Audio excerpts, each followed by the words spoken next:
Hello, everybody, and welcome to another edition of Inside Guns with your host, me, the Yankee Marshal. I'm sure most of you out there by now have heard that Dianne Feinstein has introduced a new assault weapons ban in the Senate.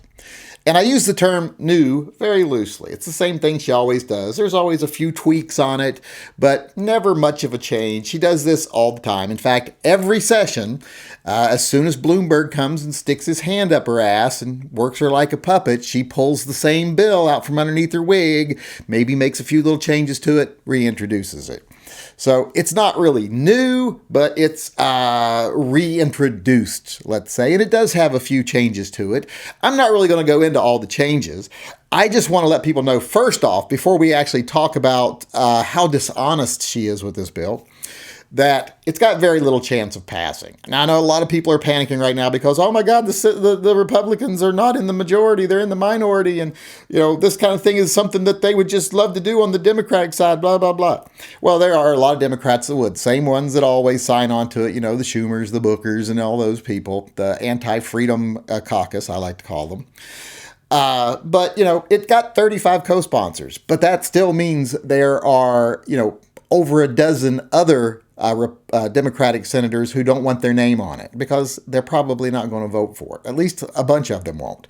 Mainly because this bill is very far-reaching, so they'll use that as an excuse to be like, there's just way too much in it. And it's too convoluted and too complicated and would cost too much money, blah, blah, blah.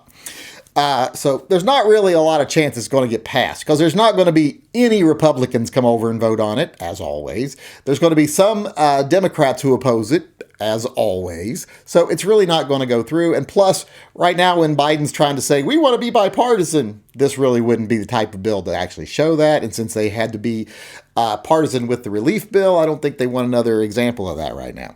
So I'm not going to pretend there's much of a chance of it passing, but I still want to address it because we do still have to remain aware of these things. We have to pay attention, know what they're doing. Well, like I said, she's introduced this assault weapons ban again, and what she said that really pissed me off when they did it in their press release and on her website, etc., how they talk about this bill definitely saves lives because the first bill that ran from 1994, the first ban that ran from 1994 to 2004, it saved lives, it lowered crime rates, it lowered deaths by gun. And I just want to point out in the nicest way possible how she is totally full of shit. No, it did not.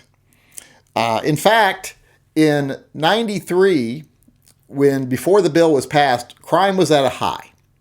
The previous year was horrible. The late 80s, the early 90s, they were horrible for crime rates, especially in big cities. Big drug problems, the war on drugs was in full swing and all that stuff. So crime rates were high. Well, they started falling. And in 94, they had taken a drastic drop. Well, then they passed the assault weapons ban, knowing that crime's already on a downward spiral. It's on a downward cycle. So they basically jumped in at the end here and at the beginning of the downward slope and tried to claim responsibility for that actual cycle. When no, that's not how it works. It's not like, if I got elected president tomorrow and the president before me passed a jobs bill and a relief bill and jobs started skyrocketing and I come into office today, I don't get to say, I made jobs skyrocket. No, it was the people that were there before me. And crime was already way on the way down in this case, so they don't really get to take advantage of that and say, we lowered crime rates or we saved lives. Because for one, statistics don't support them. Because here's the thing, even though crime rates were dropping when the bill was passed, they didn't continue to drop throughout the life of the bill. In fact, about 6 years into the bill, they started going back up. They leveled off some, and then they shot up again the last year of the bill when the bill was still in effect. So the bill had very little effect on crime rates. They just happened to pass it on a downward curve. The upward curve started again halfway through it.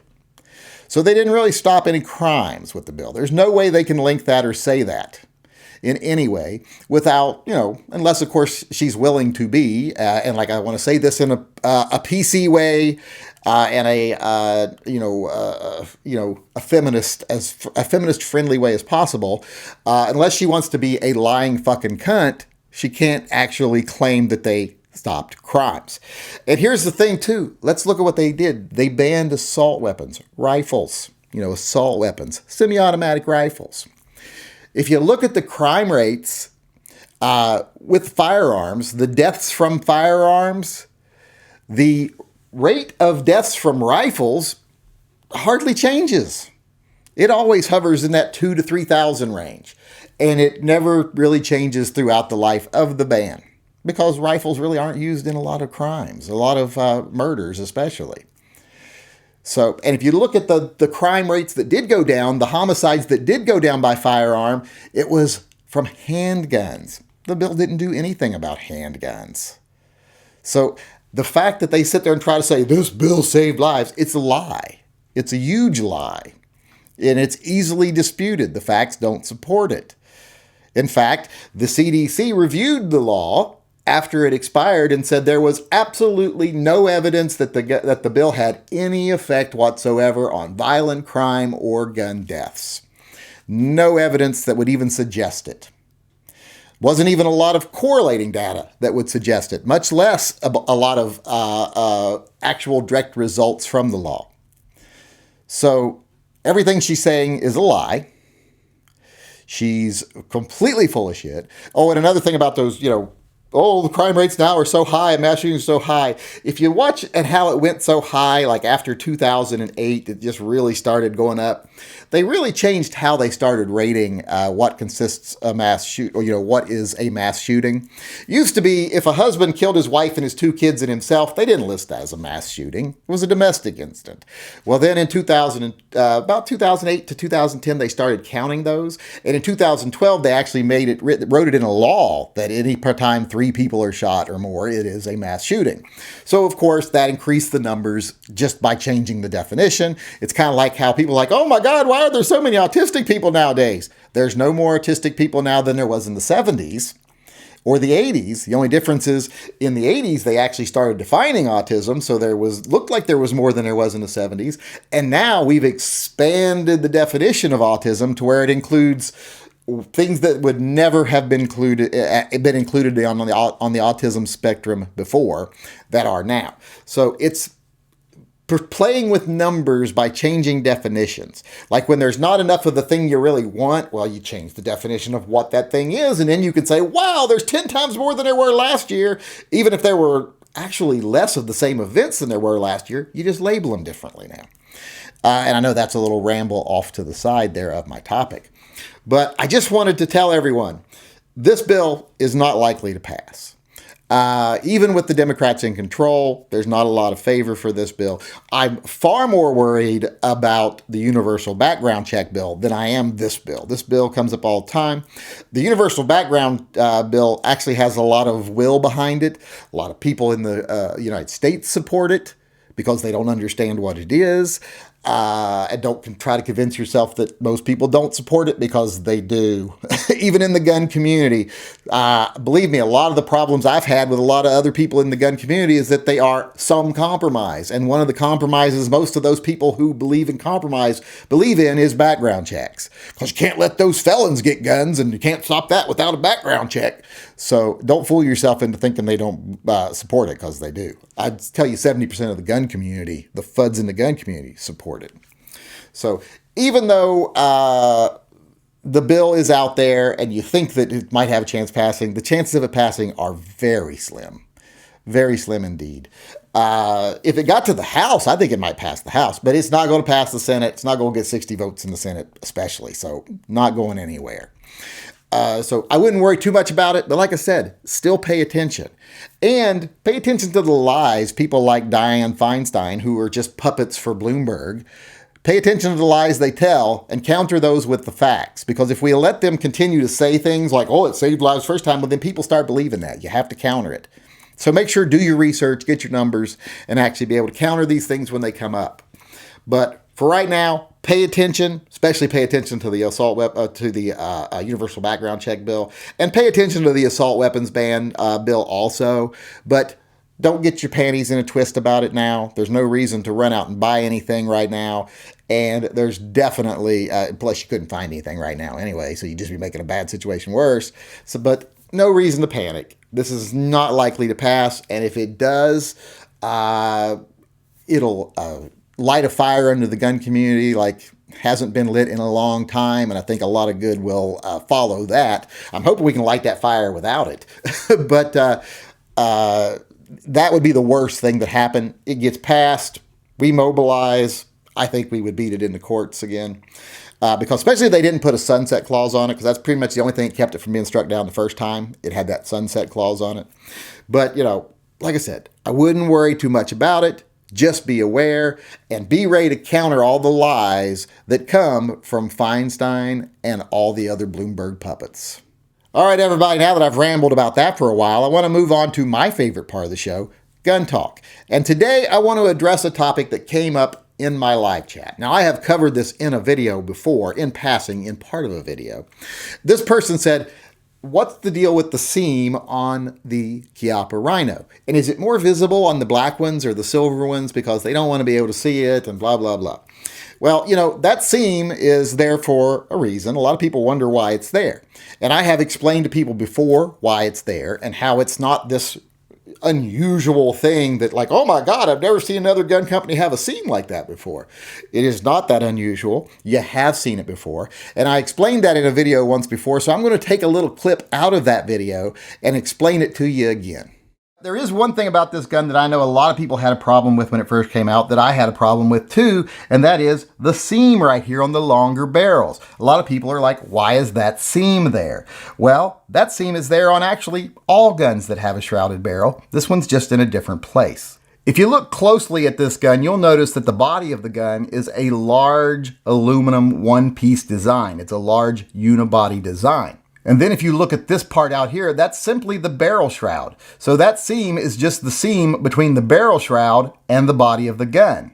If you look at a more traditional sleeved barrel or shrouded barrel here, you will actually see the seam right here. It's actually even more distinct between the body of the gun and the barrel. On the Chiappa Rhino, it's just in a different place and it's not quite as distinct. A lot of people are thrown off by that because they've never seen it before, but actually there is another gun you can look at that does use a large unibody design that the barrel looks a little odd on, and that is the Ruger, the Super Red Hawks. If you actually look at the Super Red Hawk Alaskan, you'll see a lot of similarity between the 2-inch Chiappa Rhinos and that large metal unibody of the Ruger Alaskan. But when you look at the other Red Hawks that are larger and have longer barrels, you'll see the barrel just butts up against that unibody. So instead of being actually fixed in and made to match the body, it just sticks out like a pipe stuck in the end of a Ruger Alaskan. So you have seen this done before, just you haven't seen it done quite this way. So as you can see, not that unusual. Not only is it not unusual, you're used to seeing it. You're just not used to seeing it in that specific place, and you're not used to seeing it being as flush and as nondescript as you see it here. And that's why it stands out more, because it's different, but it's not all that different. It's actually pretty common. All right, everybody, I want to move on now and end the show, as usual, with our viewer EDC of the day.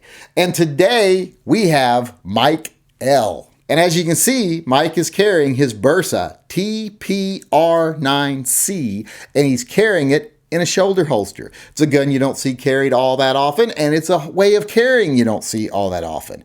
But I will have to say, the more I see these people using shoulder holsters, the more I want to give it another try. I tried it when I was younger, didn't work out. But now I'm older and wiser, and maybe it will work out, because, I mean, looking at Mike's pic here, we can tell he's obviously very wise, I hope, looking at them mitts on there. I didn't know I had viewers this old.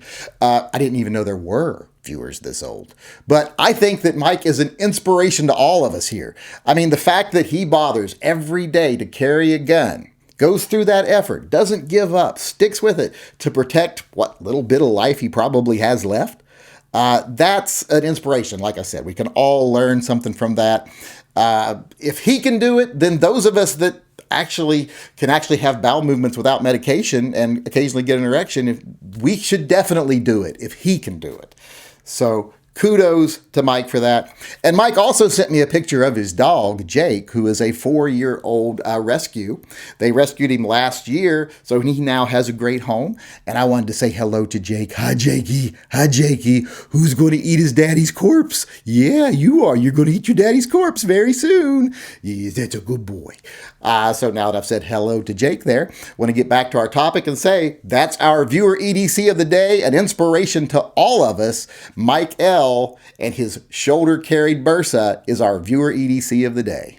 All right, everybody, that's our show for today. I hope you enjoyed it, and I hope you come back again tomorrow. Until then, I want to sign off, as usual, by saying, as far as the state of the world today is concerned, well, you know it is what it is, and it ain't that bad. But what it will be in the future, if we keep our heads about us, and we fight smart and hard, and we ignore the fearmongers, the profiteers, and the anti-gunners that want to keep us afraid and angry so that they can manipulate us and profit off of us. If we ignore those people, like I said, and fight smart and hard, what things will be in the future is better.